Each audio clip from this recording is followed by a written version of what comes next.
going to do it. I was going to do it at one point, and I just did it there. Normally ZP's thing. With the mic muted. Right. Let's try it all over again. Okay, it's just faded up. It has been an adventure. There you go. It's just a fresh start. No one has a clue.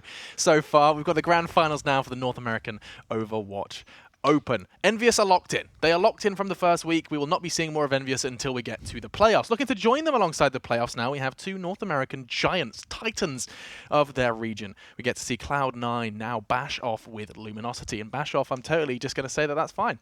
I've never said bash off before in my life, and today's the day, evidently. But it is getting late, not for these guys, of course, traveling over from North American. ZP and Josh, how is your sleep schedule, and how has it been spending a weekend talking about Overwatch in London? So sleep schedules, I don't even know what those are anyways. It's already all over the place. So just traveling over the London, having it be on a weird schedule, even by London standards, why not? But C9 versus LG coming up, this is interesting. Of course, these teams have faced off many a time in the past. Usually it's C9 that gets the better of LG, but you look back into recent history, LG did have a big victory over them in the Josh OG tournament a while back, and that was sort of the turning of the tides where LG was playing against C9 much stronger. Now, going into this here today, I don't quite know what to expect, but I would still probably give an edge to C9. I feel like C9 has been playing a little bit stronger in the tournament here today thus far. Yeah, we'll be recapping all of that in just a moment. But Josh, it's been a weekend of Overwatch. You have the grand final of North America coming up. You feeling good about all this? Of course, yeah. I'm ready to cast. We've got a great BO5 strapped in for a full BO5? Yeah, totally. There's no seatbelts on these chairs, which in America, of course, we do have safety standards. So. Yeah, well, I mean, you have crazy safety standards. It's like if you sneeze, you have to have like 3 different bodyguards, different procedures to go through. Yeah, it's typical. Pretty intense, but fortunately we are here in lovely London. Now, to explain how this has all been going down, of course, we have plenty of new faces already in the broadcast. Let me explain the format of what exactly we're witnessing here. Yes, we're in the grand finals now, but we started with 118 teams. Now we have just 2, and that's not even the maximum. For next week, we could very well have 256 of you if you guys do sign up at FACEIT.com. And it all does lead into the brackets. You can see here there is a group stage, the playoffs, and just 8 teams will fly over to the live finals played in the ELEAGUE arena. That is going to be an adventure all by itself. It's going to be so cool to see those finals play out, securing those spots, of course, over Europe and North America. Now, last week we started things off. The Overwatch Open did kick off, and these are the results from North America. You can see the points distributed here. Yes, I've mentioned Envy before, but there are the list of the teams that found success. And you know what? Here they are, Cloud9 and LG. 2 teams now locked into the grand final, fell short in the semis just last week. So once the bridesmaid, and now they get to be the bride. Cloud9 and LG will be clashing in a best of 5. The bracket for this one is, it's been a bit of a wild ride for some. Splice was an easy step for C9. And you got to see that basically, I don't feel like there's been a really big test for Cloud9. Fnatic probably the biggest one they encountered so far. So we get to see now a real true test for Cloud9. You said already, ZP, that they've thrived in the past on the odd occasion, but LG come in as the bigger name. Is that right? No, I mean, for C9 has done better versus LG overall. Okay. And then LG, they did get the best of them in a recent big tournament that came out. But historically, C9 has had the better of the 2. But LG has definitely made it much closer here as of late. So going in, it's not like LG has no chance or anything like that. But if you go on the totality of the history, and I think just how C9 has played a little bit, I give them a bit of an edge. Not a huge edge. So just to clarify, is this because of their performance versus Fnatic? Performance versus Fnatic and just sort of how they were operating, what we saw in terms of big breakout plays from Surefour, from Reaver, and everything else going in. It felt like C9 was playing a slight level above, and I know that's unscientific, but just from what we saw, it felt like LG had to struggle a little bit more, even though, as you mentioned, they were up against, I think, a tougher set of teams. Absolutely, they were. The maps are on screen. Josh, why don't you walk us through the best of 5 we've got lying in front of us? No real curveballs this time. Yeah, no assault maps at all. It's going to be actually 3 payload maps, with Numbani being game number 1, Hollywood and Gibraltar also on the docket, and Lijiang Tower and Nepal, 2 King of the Hill maps that we could end up seeing. So I think in either case, Cloud9, as ZP said, has historically been proving the better on these, but Surefour on King of the Hill maps sometimes will pull out a Bastion. It hasn't been recently, but we've seen it before, and I'm always excited just to see if it comes out again. Is there I mean, I know this is something that I've discussed with you before, but in terms of like a team having a bit of an affinity for King of the Hill, there's no names particularly between these two that springs out. Is there any kind of spice that one of these teams adds to King of the Hill? I think Cloud9. Okay. I mean, typically just because of the Mr. wide, Bastion. the wide array of characters that Surefour is able to choose. I mean, you get a different look almost every time, and I know that I would definitely not be attempting to play Cloud9 on these King of the Hill maps, and it looked like Luminosity actually just did a great job on payload, so it benefits them to have a heavy payload schedule. Yeah, and I think it's always interesting actually to think about stuff that hasn't been brought out more. Do you think there is something just waiting in the wings, like assuming this patch sticks around? Like, is there something you want to see more of? Maybe the Bastion? Is there someone that, could be implemented that hasn't? Well, right now I feel like Ana still might be being underused. Even though we have all the arguments for why Zen is probably being used over her, it's always one of those cases where you do wonder, as a new hero, are people using her to the top of her potential? I still think we're in the teething phase where teams are still figuring out, do we want to run her, do we not? It's Numbani. It's a best of 5, the grand finals, the final game of the weekend here for the Overwatch Open. It's been a wild ride, and there's no doubt this final will be just the same. It's going to be none other than the deadly duo that is ZP and Ask Joshi to guide you through our final game of the evening. Enjoy this one, fellas. Oh, we certainly will, Alex. Thank you so much again for your brilliant, see, I used the British word, brilliant hosting job. And we're here at the Adawi International Terminal, where all flights go to Blizzard offices all day long.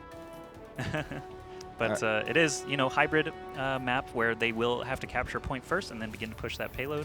And as the defenses are already set up, we can see Seagull on that Genji. Normal healers with Zen and Lucio. Tanks combo this time are going to be Winston and D.Va for that mobility, and Gods on the McCree, as we would expect. One thing C9 does really well is they're very good at attacking high ground right away. Kai and Debit, of course, on tanks are great at that. Debit not on the mobile tank, Kai still is, and they actually just work their way into the back.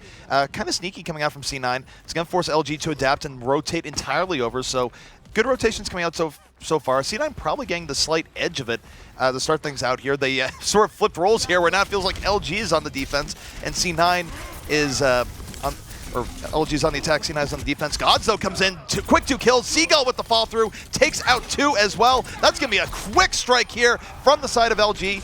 And despite C9's razzle dazzle, it's just not going to be enough. That was like a house of cards just completely collapsing. The loop around was an interesting tactic, but it definitely paid off as they were able to get pick after pick, and Milo is the only loss on the side of LG, so he's going to have to run back. But other than that, everything looked pretty solid for LG on that defense. Cloud9 trying to group up once again. They're going to attempt the high ground this time. Debet, of course, with his shield up to protect the other 4 or 5 folks there, all taking shots out. Interesting pick, actually, Soldier resurfacing as he does from time to time. Reaver has selected him here just because all these high ground ledges allow Soldier to take free shots down at the point. Well, Seagull was able to feast in the back, did take out Adam early on. Surefour, though, striking right back, takes out both supports of LG. They're going to have to do this without heals if they want to hold this. A big Deadeye from Surefour strikes pay dirt here for C9. Gods is going to take out Surefour, but not before C9 piles on, gets on 2 more kills, and it's just so rough for the team to bring this back when you're down supports. Gods is still alive, but not anymore. Debit finishes off that kill. It's just the D.Va here trying to keep things alive. Enigma will fall, and C9 now in a much better position. And wow, that came down from Surefour, finding both supports in one ultimate. It did take a full 2 minutes, about half the time allotted, to actually take A, but they are happy to get it now and get some time added as they begin to push the payload. It is going to take a few seconds for that thing to wind up, so the defense has a little bit of time to try and set up. We'll see where they end up. Seagull, of course, breaking the railings, as you do. It always feels bad when you flip sides and the other team hasn't broken all the railings yet. It's like so lazy. It feels like it's your responsibility as the defenders. And the reason why the people don't like the railings, by the way, is they absorb shots. So it just feels bad when it's like, okay, I got this kill. Nope, railing gone away. I've had Deadeyes hit railings. It's the worst feeling ever. Well, speaking of dead here, C9 could be heading that way. Enigma opening up this fight with the D.Va ultimate. Doesn't get too much, but does force C9 back. A lot of ultimates up here for LG. Milo going all in. Primal Rage at the ready. C9 going to counter here with the sound barrier, so a lot of fireworks going from both sides here. Here comes Seagull in over the top. Dragon Blade of the Ray going to meet the Earth Shatter instead. You never want that to happen for an Earth Shatter, but Gods, being a bro, does have the backup for Seagull. Gets a double kill on both Grego and Surefour. A lot of ults went off, but it's going to be LG standing on top as the dust settles. Excellent work there from LG. It's really hard to hold that first corner, and they did so beautifully, not allowing them to even get out of their spawn here. The payload is barely halfway past this gift shop, and Kaikai's going to hop into his suit. Of course, going to use that defense matrix similar to a Reinhardt, try and keep everybody up and healthy. Surefour does have both orbs on him, Discord and Harmony from either side, but it looks like he's trying to get as much damage as he can in on that high ground. Calls out to Kaikai and Debet to go ahead and hop up there and deal with those threats, but the payload is continuing to push now, finally being contested by that enemy Reinhardt. All right, both teams getting into it once more, just treading lightly here on the payload. They both trade out kills. Seagull is dead. So is Surefour. Both teams down engine of their damage to start things out, so could go either way. Dummy, though, is going to get poked out in the end, so they're down a key support. God's returning fire on the debit, so 4v4 right now on the point. Both teams fighting tooth and nail. It's a good defense from LG that keeps C9 back. C9 not able to get the crucial picks that they need here just yet. God's at 14 HP, able to live. Yeah. Lucio shots just rolling through the window. Could have been fatal there. D.Va ult actually comes out on the side of the defense. It actually went all the way into the building, though, so definitely not going to catch any kills that way. Unfortunately, Reaver is going to pop his soldier ultimate, that aimbot. D.Va's right in his face with the defensive matrix, not allowing his teammates to die to that. Suit does get popped, so D.Va will fall shortly, but that checkpoint was reached. Cloud9 rolling through now. That second phase went pretty well for them. One solid stop from Luminosity is not going to hold them up too much. Now entering the last phase, defense has a little bit of time to set up again. Sometimes you'll see some character switches. Enigma specifically switching onto that Zarya now for the defense, but ults all across the board otherwise. I will note Reaver didn't get a whole lot of direct kills with that Tech Visor, but he was a big distraction, did allow other members of C9 to move in and do what they need to do. It's one of the most distracting ults in the game, both because of what it does and people dodging. But here comes Milo, does it, the Earth Shower, knocks out 3 members of C9. Not going to be enough, though. Kai set the way with the D.Va destruction. Went in 3 kills here from C9. Seagull coming in from the back line. Will he be the savior? Sound Barrier, Dragon Blade, and no! Reaver, having none of it, takes him right out. Seagull got caught on the payload. The dash only went about half the distance that he was expecting, but that is a incredibly fast final stretch there for Cloud9. Luminosity, I'm not sure what happened. They have, 4 members alive, but they were just respawning, and that was a pretty swift time set by Cloud9. LG started out the map very well on their defense. It was a good point A defense. It started out by a good streets defense, and then once they started losing the fights, they just weren't able to really recover. 5:01 a time to beat here, and LG, they've put themselves into a bit of a corner. It's possible to beat this time on Numbani. We've seen quick times come out on Numbani plenty of times, but anytime you're facing a sub-6-minute time, it's just rough. That's true. 5 minutes, 1 second is not a time I would have to like to have to be in competitive, so I'm happy that it's just these pro players having to battle it out instead. But Cloud9, you can see a little bit of their defensive options at least. They may still switch off in the last few seconds, and I say may because Surefour's on May, and it's a pun, sort of. But no, Surefour looks like he will be likely to stay on that. They set such a fast time, and May's Ice Block and Ice Wall can actually stall for 20 seconds or so just by itself with that combination, so... yeah, go ahead. And May, for Ice Wall, actually does have other great parts to it as well here on the defense. There are points that an offense likes to go through, like, for example, the left side where they go through that door. Well, May can close off that door and really isolate, say, a Reinhardt like Milo and kill him right away. So May does have some unique attributes on Numbani, which is why she does get used. There was a point where many teams did sort of experiment it for a week or two. C9, though, is still one of the only teams that actually hang with it. And we'll see if Surefour is able to get value on that as we go forward. Yeah, we actually saw, I believe it was Kai last time on the May playing it on King's Row, and they only stuck with it for the first point. That makes sense because payload, obviously, there's a lot more flanking routes and things like that. You can deal with the wall a lot easier, but having Surefour on the May, do you think that's gimping them a little bit? Surefour is such a good DPS player. It is interesting because you'd think you'd want Surefour to be on the McCree or something all the rest because he is such a big cannon. But a lot of times you look at other teams, like say look at Fnatic, where Cool Matt, still one of the best hit scan players in the game, many indications, still goes on tank because they trust his decision-making and game sense. And I think that's why Surefour is on the May. Yeah, but his right click also is, he's used to projectile characters anyway, so the right click here for May can definitely get some headshots.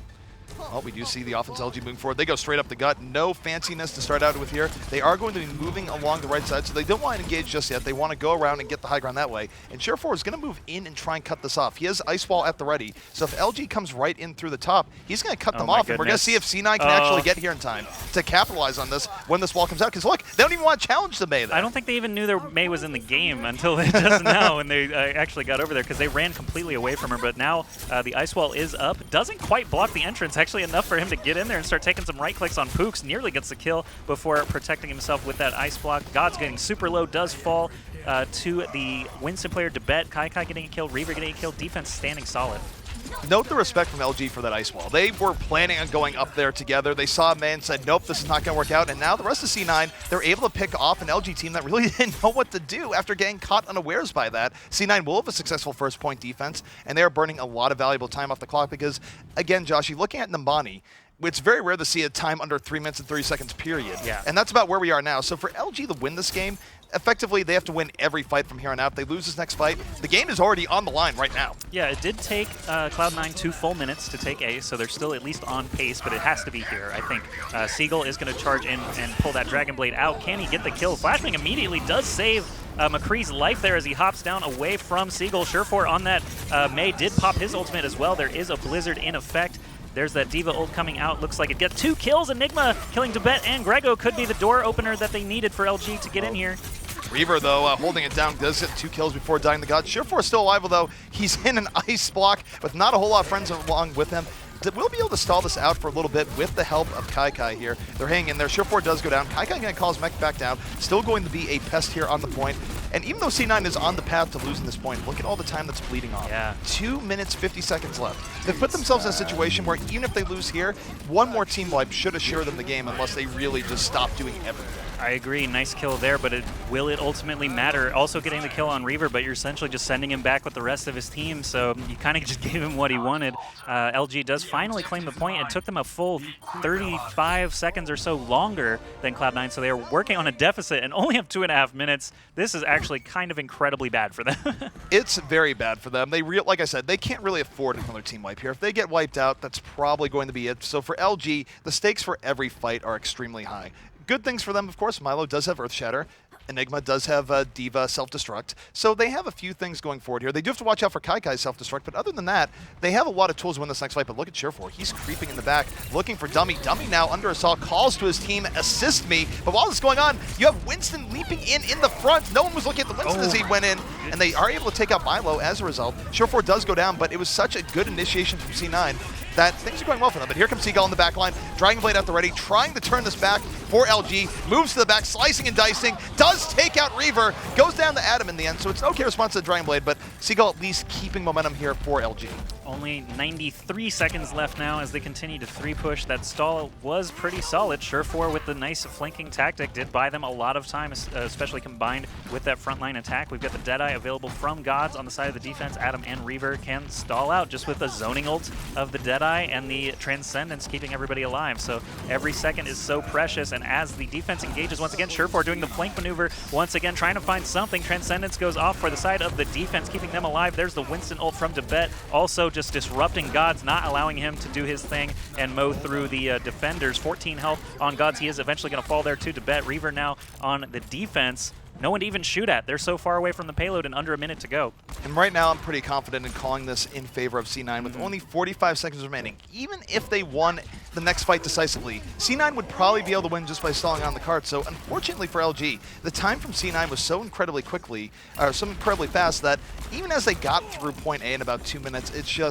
it's not enough. 35 seconds remaining. They can do all they want here in the next fight. They can struggle all they want, but it's not going to change the fact that C9 is up 1-0 now in the series. It actually feels like LG is kind of throwing in the towel. They have not approached the payload, and now all these ults are coming out, but it's essentially for naught. Great pulse bomb toss, sticky, very nice Kobe jump shot there, but Surefour still just drilling away at those attacking support characters is definitely going to slow them down, giving them a hamper, and 7 seconds left. That's all but done. Should be seeing GG's any moment. There you go from Enigma, Seagull, and Grego. So first game going firmly to Cloud9 with that super fast time that they set and a very solid defense.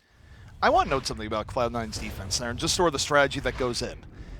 Normally when a Winston leaps in right now, it's usually a rough time for the Winston because everyone is looking at the Winston. It's like, okay, Winston's going in, you focus him, you take him out right away.